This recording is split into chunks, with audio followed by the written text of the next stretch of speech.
하나님의 말씀은 디모데전서 1장 12절로 15절까지의 말씀입니다. 신약성경 디모데전서 1장 12절로 15절까지의 말씀을 교독합니다. 나를 능하게 하신 그리스도 예수 우리 주께 내가 감사함은 나를 충성되이 여겨 내게 직분을 맡기심이니 내가 전에는 비방자요 박해자요 팩폭행자였으나 도리어 긍휼을 입은 것은 내가 믿지 아니할 때에 저희보다도 행하였습니다. 우리 주의 은혜가 그리스도 예수 안에 있는 믿음과 사랑과 함께 넘치도록 풍성하였도다. 우리보다는 모든 사람이 받으나는 이만하여 그리스도 예수께서 죄인을 구원하시고 세상에 임하셨다 하였도다. 죄인 중에 내가 개순이라. 아멘. 세상을 살아가다 보면 내 마음대로 또 내 뜻대로 되지만은 않은 것을 볼 수 있습니다. 왜냐하면 이 세상이 내 것이 아니기 때문인 것입니다. 이 세상은 내가 원하는 대로 흘러가는 것이 아니라 이 세상의 주인의 뜻대로 흘러가기 마련인 것입니다. 성경은 이 세상의 주인은 창조주이시고 또 이 시간 모든 역사를 주관하시는 하나님이심을 교훈하고 있습니다. 시편 45편 11절이 그리하면 왕이 내 아름다움을 사모하실지라 그는 내 주인이시니 너는 그를 경배할지어다 라고 하였습니다. 시편 기자는 하나님께서 온 세상과 또 나의 주인이심을 고백하고 있는 것을 볼 수 있습니다. 따라서 사람이 주인 대신 그 하나님의 뜻을 쫓는 것이며 또 그 하나님을 경배하는 것이 마땅하다 할 것입니다.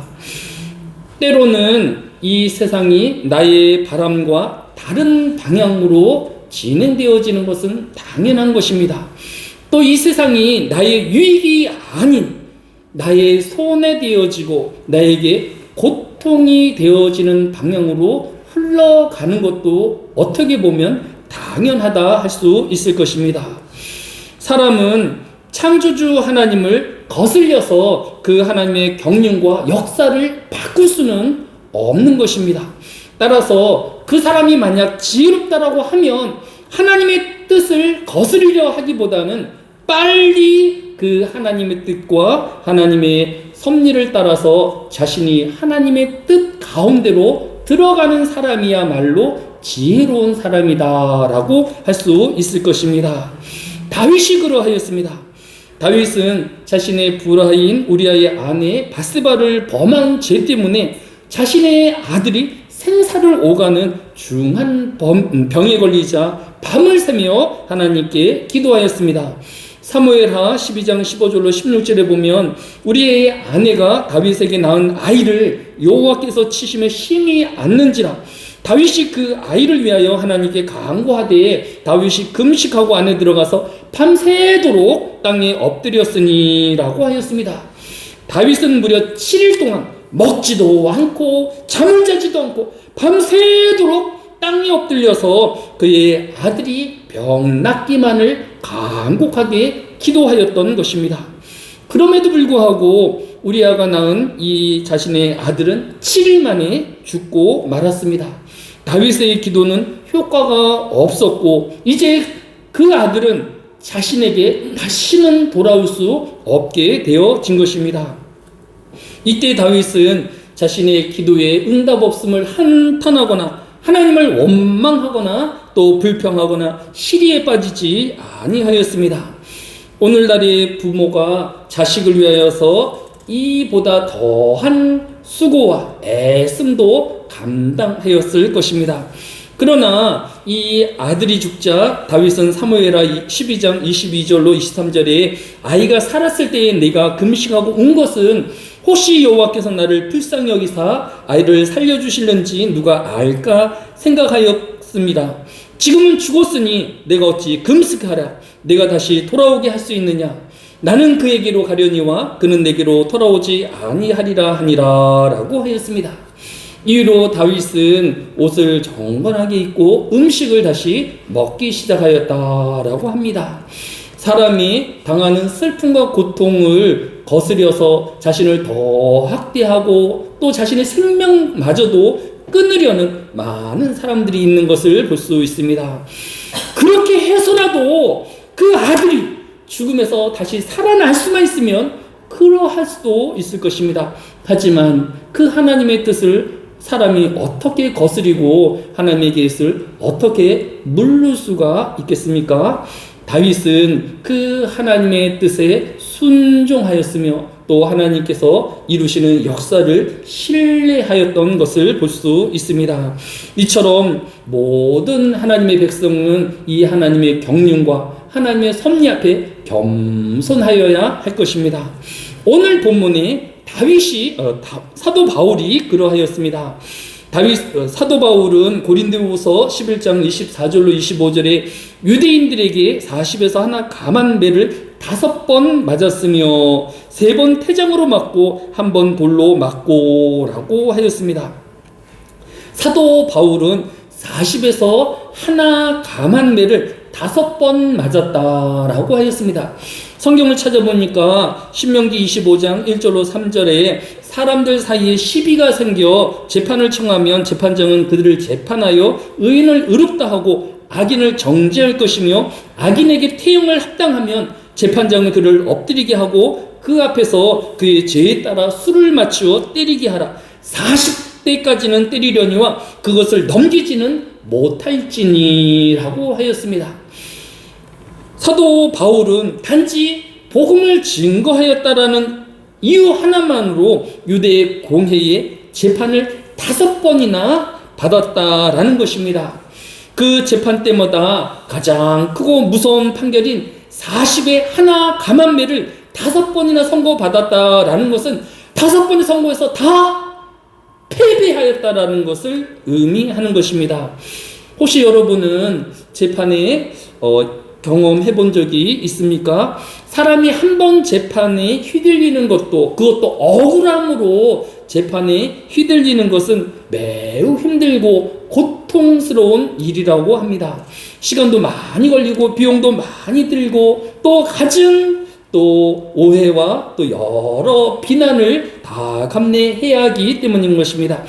그런데 사도 바울은 5번이나 이 재판장에 끌려가야 했고 이 재판에서 다시 짐으로 40의 하나 감한 매를 5번이나 쳐 맞아야만 했던 것입니다. 죽지 않을 만큼 두들겨 흠씬 맞았던 것입니다. 이쯤 하면 그만할 만도 한데 그럼에도 불구하고 사도 바울은 또다시 하나님의 말씀을 증거하였고 또다시 붙잡혀서 공회에 재판에 붙여지고 또 지루한 재판 가운데 최악의 재판으로 패배하여서 40의 하나 감한 매를 또 맞아야 했던 것을 볼 수 있습니다. 왜 사도 바울은 이런 고난 가운데서도 복음 전하기를 또 재판에 끌려가는 것을 그만두려 하지 아니하였을까요? 오늘 본문인 디모데전서 1장 12절로 13절을 나를 능하게 하신 그리스도 예수 우리 주께 내가 감사함은 나를 충성되이 여겨 내게 직분을 맡기심이니 내가 전에는 비방자요 박해자요 폭행자였으나 도리어 긍휼을 입은 것은 내가 믿지 아니할 때에 알지 못하고 행하였음이라 라고 하였습니다. 사도 바울은 자신이 재판장에 끌려가는 것도 감사였고 재판에 치는 것도 감사였고 또 그 재판의 태용으로 40의 한 대 감한 매를 5번이나 맞은 것도 감사였다라고 하였습니다. 왜냐하면 나로 이방의 사도로 부르신 그 직책을 주신 하나님께 감사였다라고 기록하고 있는 것을 볼 수 있습니다. 사도 바울은 예수 그리스도를 비방하는 자였고 또 초대교회 성도를 박해하는 자였고 초대교회 성도를 폭행한 자였습니다. 그럼에도 불구하고 그가 예수 그리스도를 만난 이후에 이방인의 사도가 되어서 죽을 고비를 무수히 만나오며 굶주림과 또 먹지 못하고 또 물에 수없이 빠졌음에도 불구하고 그의 직분에 끝까지 충성하였던 것을 볼 수 있습니다. 우리나라에 복음을 전한 많은 선교사들이 대부분 미국 선교사들로 여러분들이 기억하고 있을 것입니다.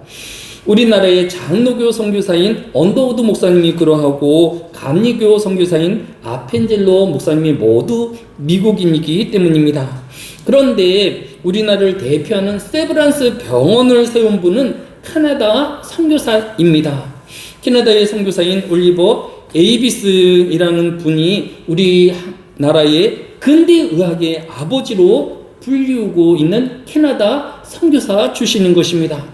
또 캐나다 선교사로 프랭크 윌리엄 스코필드라는 선교사는 3.1 운동을 세계에 가장 먼저 알려서 우리가 알고 있는 3.1 운동의 민족 대표 33인에 더하여서 34인으로 불리우는 독립운동과 또 3.1 운동을 전 세계에 가장 빨리 알린 선교사로 우리가 기억하고 있습니다.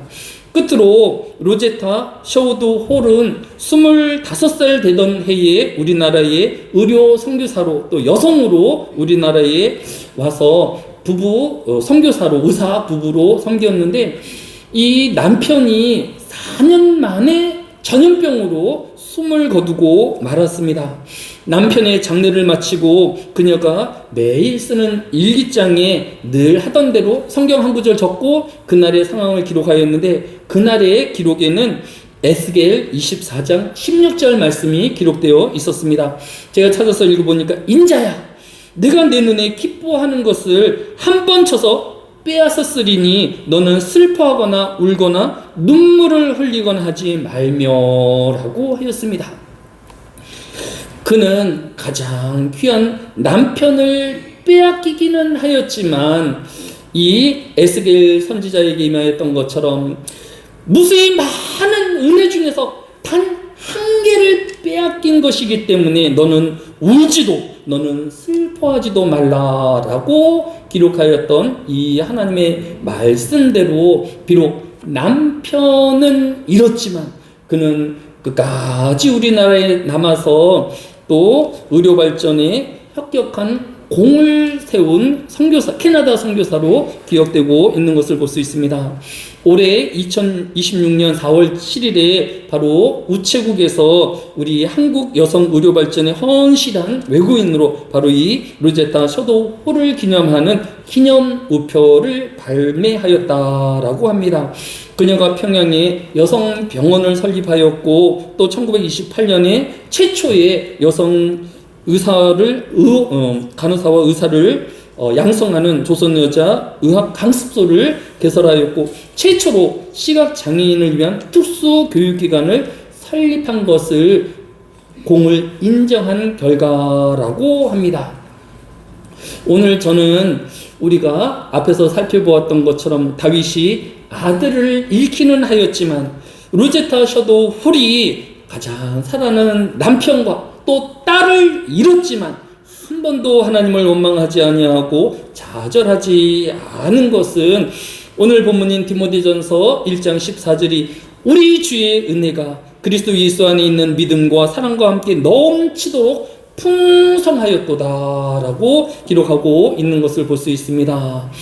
이 땅에 많은 사람들이 복을 얻은 것에 부족해서 더 많은 어떤 것을 하나님께 얻어야 하고 지금에 있는 건강보다 더 건강해야 되고 또 물질에 더 많은 것을 얻어야지만 내가 더 믿음이 성장할 것 같고 또 하나님께 충성할 것 같이 말하지만 우리는 이렇게 다윗이 그 다음에 이 로제타 셔도 홀이 또 모든 주의 백성들이 나의 가장 귀한 것을 빼앗긴다 할지라도 끝까지 하나님 앞에 믿음을 지키고 또 하나님의 충성된 일꾼이 되어지는 저와 여러분 되어지시기를 예수님의 이름으로 축복합니다.